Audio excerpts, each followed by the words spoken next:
Welcome everybody to Bloomerangas. I'm very excited today to introduce you to Jovilė Sibilë, who is a very multifaceted creative person and does a lot of interesting things. So she's a DJ, she's a designer, she's a creative director, she's a brand emotion architect, and a lot of things in between. And when Jovilė Sibilë agreed to visit us, I said, okay, we have to really tackle this topic of multi-passions and how do you make sense of that in your life and sort of do different things but not lose yourself in the process. Yeah. So first of all, welcome, very excited. Yeah, hello, very excited to be here. Thank you for inviting. Yeah. It's our pleasure. Thank you for coming all the way to our studio. So today, I don't know if is there anything maybe you'd like to share on what you do besides of what I mentioned, or? Well, what else? Photography, poetry, drawing, event curation, community building, and that's just what's on top of my mind. So, a lot of things. It's really like this beautiful continuation of all creative expressions, right? So what is creativity for you? Well, to me, it's a way of being. Obviously, it's just that I'm a sensitive person, so it's kind of a tool to get in touch with what I feel inside, but also it's a way of expressing what I feel, but also I guess I view like life in itself is one big creative project or maybe one big creative process, because every word I say, every action I take, everything is creating my future, right? Yeah. So it's just a matter of how conscious or subconscious those decisions are. Beautiful. Like so it's really that energy, right, that kind of follows you and you work with it.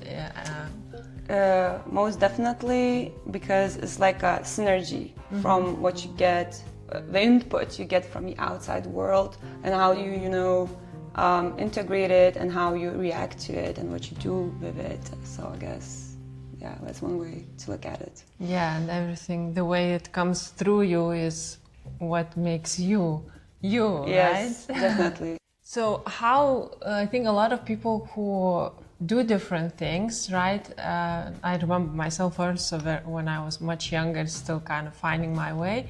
I was feeling very insecure, that, oh, I'm interested in this, and how do I manage everything in a way that makes sense, right? And that you don't lose yourself in the process. So how do you manage to? So I really deeply resonate with what you just said. I guess it's about building systems that work personally for me, but also getting some help when I need it. Yeah. So especially if a project is bigger, I have fields which I'm better at, and some people are better at other things. So it's, I guess, about putting your effort together and making the most out of it. Yeah. That's, I think, having a supportive team that with complementary skills is super important, right? Especially for you. So how did you embrace all those passions? So you didn't have any kind of doubts that maybe, you're kind of spreading yourself thin and you should just select one thing, or how did everything kind of come together? I guess it's just the way I am. I always was into, DIYing. Even when I was a little kid, I was always interested in how to make it. Whatever I see in front of me, a piece of jewelry, a piece of whatever. I was always into what's the process behind. But also, I guess it took a lot of courage, I must say, just to feel it, just to let yourself explore what you want to explore, even though we live in this kind of world, which I think that it's shifting, but I still feel like people are pushed to choose one path instead of exploring,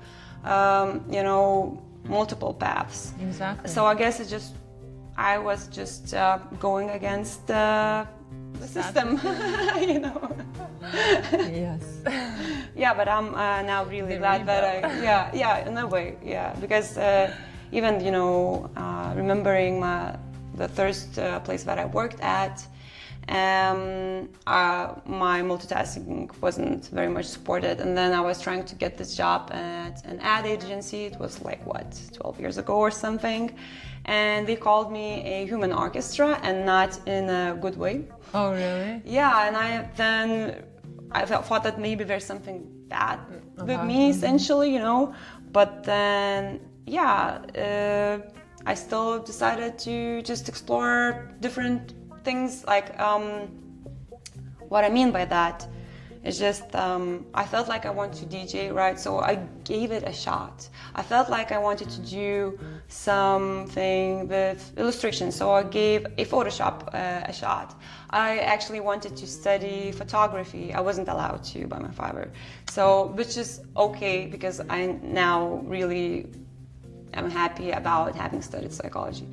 But what I mean, I gave photography a shot, so it's like just letting yourself experiment and giving yourself the freedom to experiment. And some things I tried and they didn't stick, so.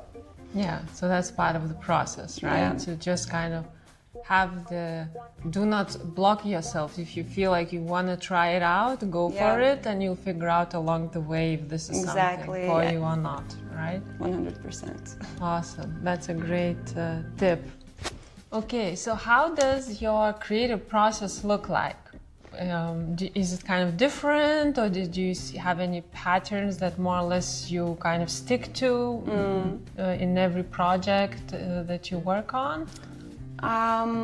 I guess it mostly depends on whether it's a commercial project or a creative project, because with commercial work I usually start with the right questions, asking the right questions, and essentially helping the client or the brand to get in touch with their soul. So these include values, actions, and then comes along the voice, how it's supposed to look like, etc.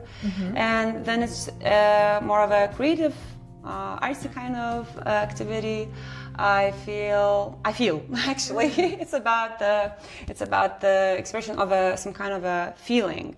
Yeah. So it also goes two ways, as I've noticed. So sometimes I just feel a feeling, and the expression just pours freely, and that's how it goes. And other times it's more like you kind of I feel like there's a feeling, I'm not sure what that feeling is about, and I kind of like try to circle around it, and then until sometimes it's not even pleasant, actually. I guess that's why there's like a concept of tortured artist or something like that, because it really sometimes feels like pain. So, and you just try and try and try until it clicks. And then there's this feeling of release, I guess. So I always say that it feels kind of a little bit like orgasmic, energy-wise, Okay, it's a culmination, right? Yeah. But also, I guess there's another part to it, because even in this kind of process, actually, I find it very healing, because then you connect some kind of medium, any kind of medium, with a feeling you're feeling. It's feelings want to move, like their emotions. They have to be set into motion, otherwise we get stuck. So I guess creativity is also a tool to get in touch with emotion and let it flow. Yes, very much so, right? I mean, there is a reason why there is art therapy, there is sound healing, right? Like all of those tools that we use to express ourselves can be repurposed for also inner healing, right? Definitely. So, wonderful. And how about DJing with music? Because you make everyone, you like also, you know, achieve that state of ecstasy through your definitely DJ sessions. Yeah. I guess, especially with DJing, it's the process in which you get to get in touch with people in real time, and it's also very rewarding. Sometimes you get into these states as if they're also almost like altered states of mind, and you really feel connected to people. So it's also very rewarding and even sacred. Yes. But do you always have like a set pre-planned, or you also experiment spontaneously based on who are in the room? I do both. So it depends. If it's a live set, like filming live, right? I usually prepare the set beforehand, and yeah. So it's like, you know, sometimes you just don't feel like it. You just don't feel like in the flow. So kind of having at least some part of a set prepared beforehand, it really helps you to then get into the flow, maybe. Right. Yeah. Right. So it's just like because if we're talking about the creative flow, it is flowing, then you're relaxed, right? Yes. So if I'm tense, for example, if it's a new kind of place, new kind of crowd, or I'm playing abroad, I really get tensed up. So yes, even though I've been doing it for for a long time, Makes so sense. it really helps. Yeah, we do that too every time. And you're in the new environment, when we run the Bloomerang game, you always need some time to kind of tune in. Yes, definitely. So yeah, having some, like already knowing, right, what you have to do so it would work is a good start. Yeah. But then you leave space to experiment, right, based on how people react. Definitely. Like as a creative person, you do a lot of things. Are you okay with kind of having every project go in a different direction? Or do you need some sort of like way to unite them in your mind, at least, you know, when you are juggling different projects? Like, you know, or can you kind of just have a multi-lane highway and you're perfect driving it all at the same time? First of all, I try to have a limited amount of projects going on the same time, but every project has its own soul. Yes. So sometimes it kind of overlaps, especially if I'm into some kind of a subject. For example, I'm very much into consciousness, into connectedness, etc. So they kind of overlap, and I am me, you know. Yeah. So I always bring a little bit of me, like not a little bit of me, just you know, my perspective to any kind of project. But also they're like entities of their own, I guess, in a way. Yeah, and you just have to ground yourself in Yeah, so that's why I really like to work, if it's possible, to work on one project or two projects per day, so that I could really embody the project and its essence, and then do a short break, and then go on to the next project. Yeah, makes sense.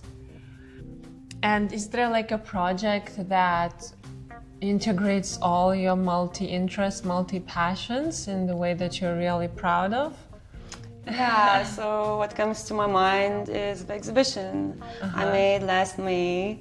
And I guess not only that it integrated all of the creative fields I've been exploring, but also it was kind of an inner integration. So accepting yourself as an artist kind of naturally emerged, right? Or did you ever have that in the back of your mind, that that's you, but it sort of didn't yet come to fruition?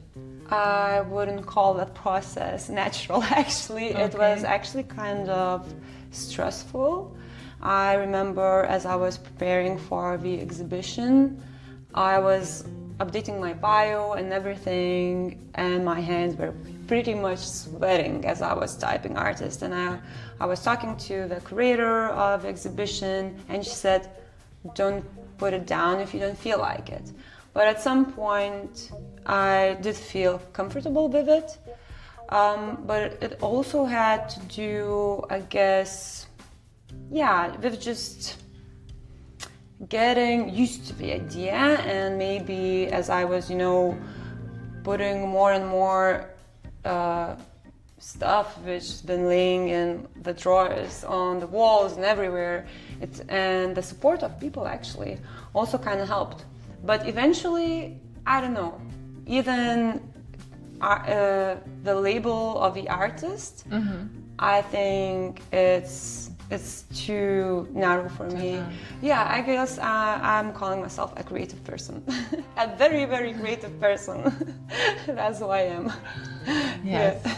Labels can really kill something within you, right? If you stick to them. I guess they can also empower you. But then, it's also about whether we come from the outside world or you embody them from within. Yes. So I guess that's the main difference. And I would like to wish everybody to just, try out whatever you want. Yes, I think it's the best. And like you said before, not to be afraid of filtering, right? Like what you're gonna keep and what you're gonna let go. Because only through trying, right, we can discover that. And funnily, I think also trying the same thing at a different stage in your life can also be a very eyes-opening experience, right? You might try it, I don't know, now, and then in 5 years, you might have a very different relationship to whatever you tried. So it's also maybe not writing off what you put on the side, right? Saying, I'm never gonna come back to it. Yeah. But just say, well, maybe it's not for now. Yeah, definitely. Never say never. That's for sure. Have you ever felt pressure from outside to kind of choose one thing? A lot of times, yeah. So as I told you about that job, it actually also happened in another ad agency. I really wanted, somehow I ended up being a project manager because it felt like the right thing to do. But then I realized that I actually really want to do the creative work more, and I wasn't allowed to switch back. So I had to basically leave. So that's one thing. And also like the pressure from society, even like I was, working on my social media presence, and you always get this piece of advice: niche down. Yes. Be clear on your niche. And at some point I was like, fuck it. If it means that I have a, not that big of a following, but I stay true to myself, that's what I'm gonna do. And because it doesn't feel natural to me to only call myself, for example, a photographer. I resonate with you on this a lot. Like with Bloomerangas, we also went through this phase lately.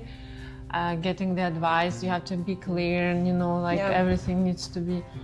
And we stick to that for a while, but then we felt like we lost ourselves.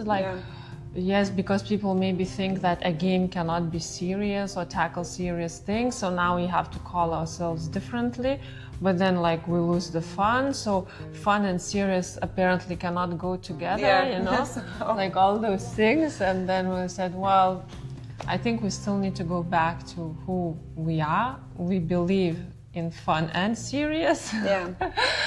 And maybe at some point it's gonna be accepted, It makes me think about how, I guess, we were forced to kind of choose one path, right?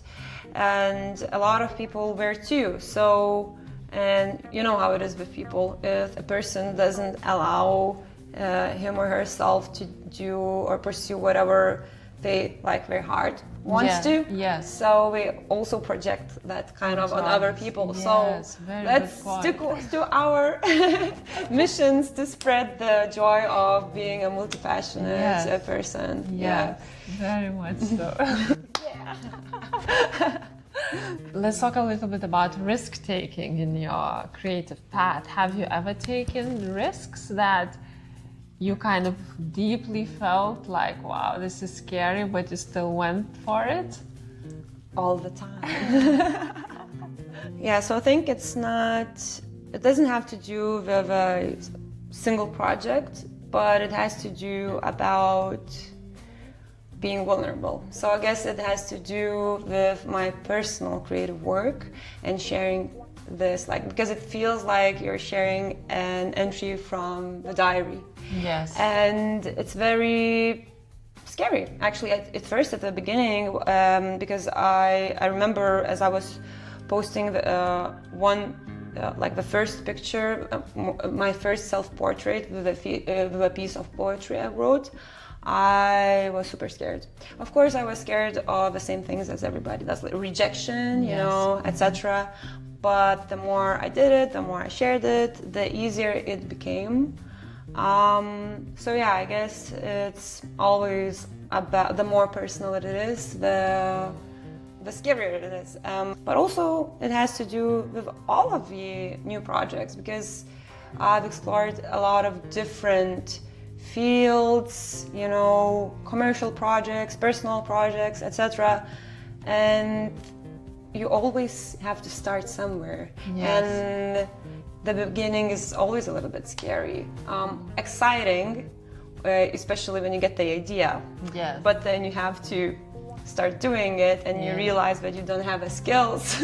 Yes. So it gets scary, but also it's something that gives me self-trust, self-confidence, over time. Yes, as you overcome it, right? Yes. You kind of, your belief in yourself muscle gets stronger and stronger. Yes. And then, then you manage to kind of silence the inner critic, right? Or get along with it, or also let the inner critic speak for itself. Yeah, right. You know, where you have to accept it, that it's there, right? So let's kind of continue this topic of building a relationship with all of those doubts and blocks that are living within us, right? Like you cannot remove them, right? It's there, and if you've ever meditated, right? Like thoughts come, and it's just the nature of them. So, but how have you learned to work with them so that they don't silence you? I guess now that I look at it, it's some kind of a form of a dialogue. Because the more you silence some part of you, whether it's negative or positive, I don't know if you can even label them that way, the more loud they become.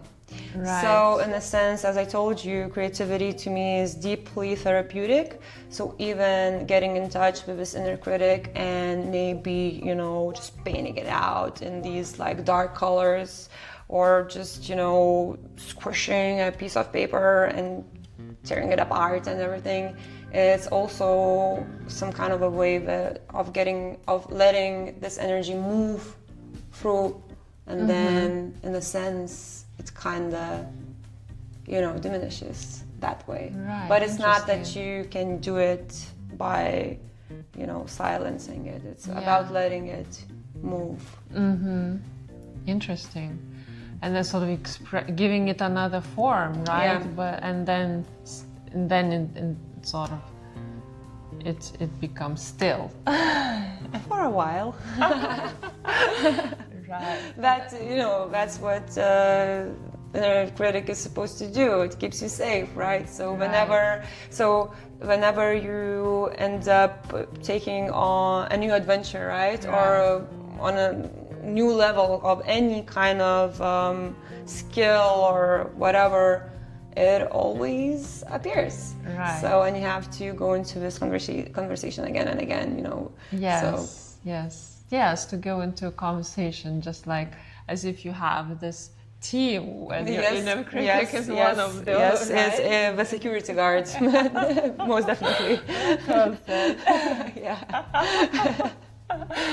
you're so active in Lithuania now abroad, right? Or you were, you said like with DJing it's a little bit of a slower pace these days, but kind of bringing people together, right? Either through music or through events that you organize. Now through this latest exhibition has always been part of who you are, part of your work. It's always there, right?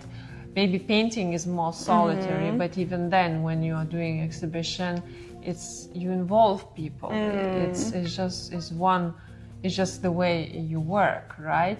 So is there like a certain impact or a message or sort of you want to share with others, transfer to others, or it's simply out of the need to share what you are creating? And what's your relationship with the community around you? So it's been shifting. But you know, since I was a little kid, I used to bring people together. So I guess that's just who I am.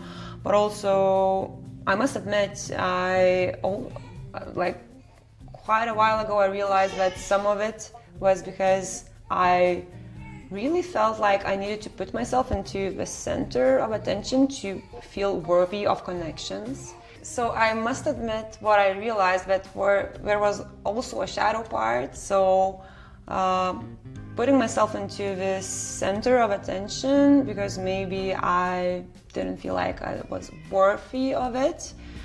But, you know, it was a part of it.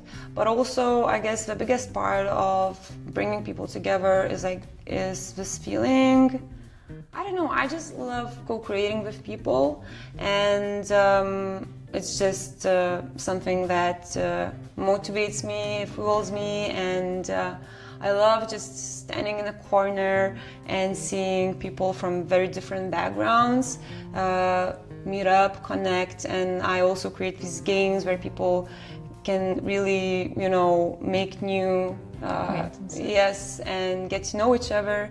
And I don't know, it just brings me pure joy. Wonderful, love that. And how does so you mentioned that creativity is really who you are, right? It's integral part of how you live, how you express yourself. How does that connect with those deeper values that you have and you nurture?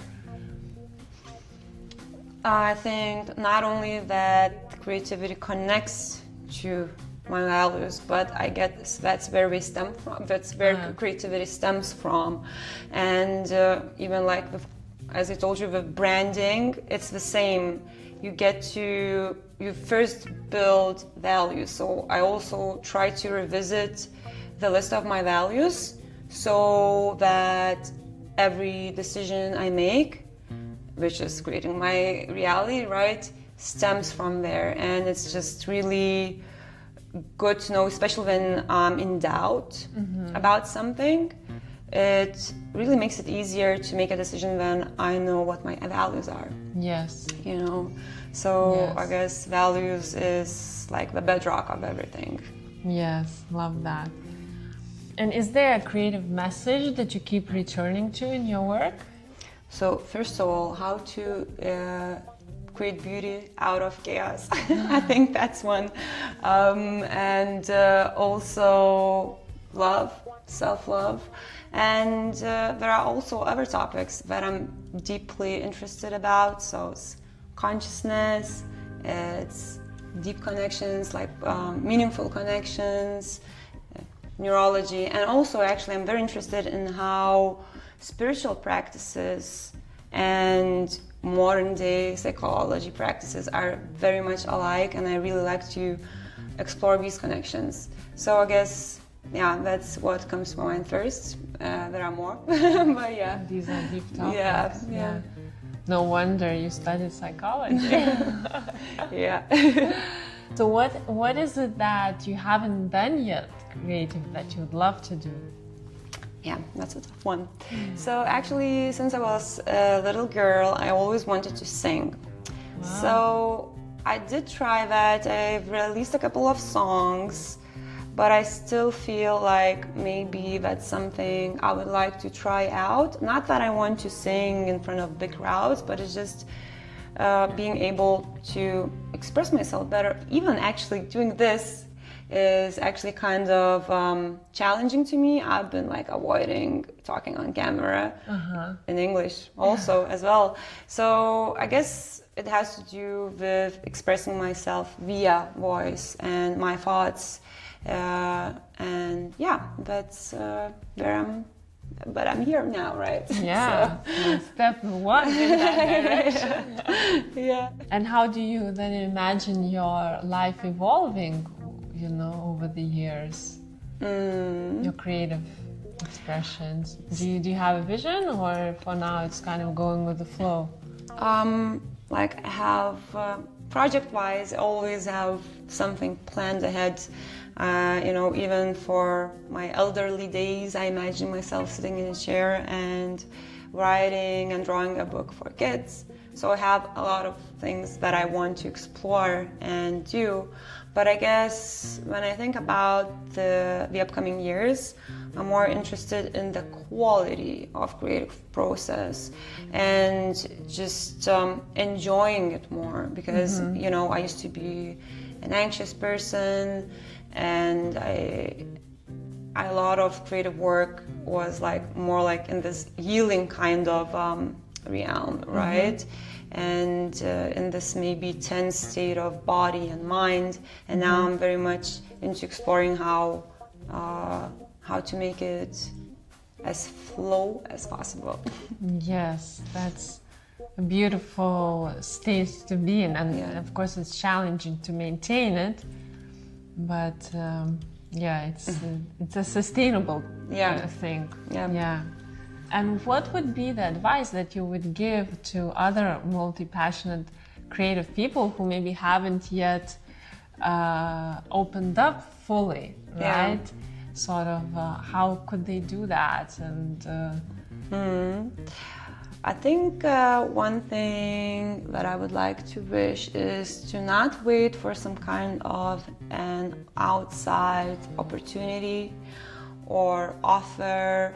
And if you want to write that book, just start writing, and you don't even know if you're gonna like it, actually, because there's one thing, you know, when you imagine the process would be like, and then, you know, all the typing and the sounds and everything, but then there's also this other part which you may not like. So the sooner you try it, the sooner you can try another thing you might actually like.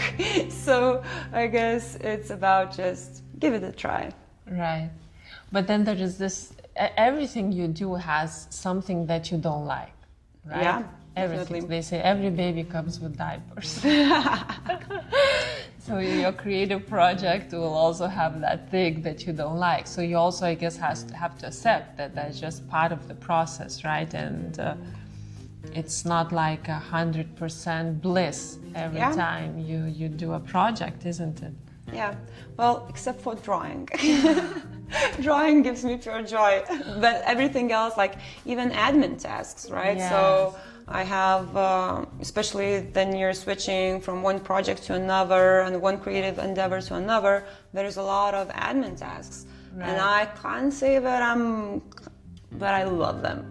Yes. You know, it's a tricky relationship. So yeah, every creative endeavor has its, you know, beautiful sides and romantic sides, but also some struggles come as well. Yeah. And what is successful creative life or successful life for you? How would you define that?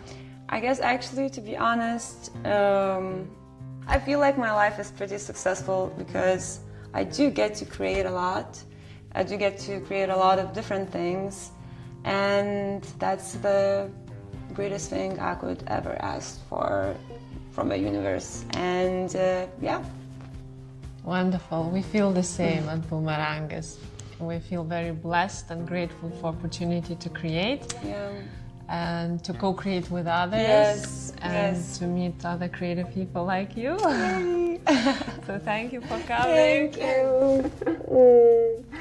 And we hope that the tips that Jovilė Sibilė has shared will help others who are still have doubts maybe. And I think if you are multi-passionate, you are normal, don't worry. You just open up even more. So Yeah. I think the world needs more creative and authentic people, and not, copy-pasted from some templates of success out there. So thank you for coming. Thank you. Thank you guys for listening, for watching. If you are watching this on YouTube, you'll find all the links to Jovilė Sibilė's work there. And if you're listening to us on Spotify, then please visit our website, where you will find more even photos of Jovilė's work that will be included there, over there, and links to her work. So thanks for tuning in, and see you the next time. Bye bye. Bye.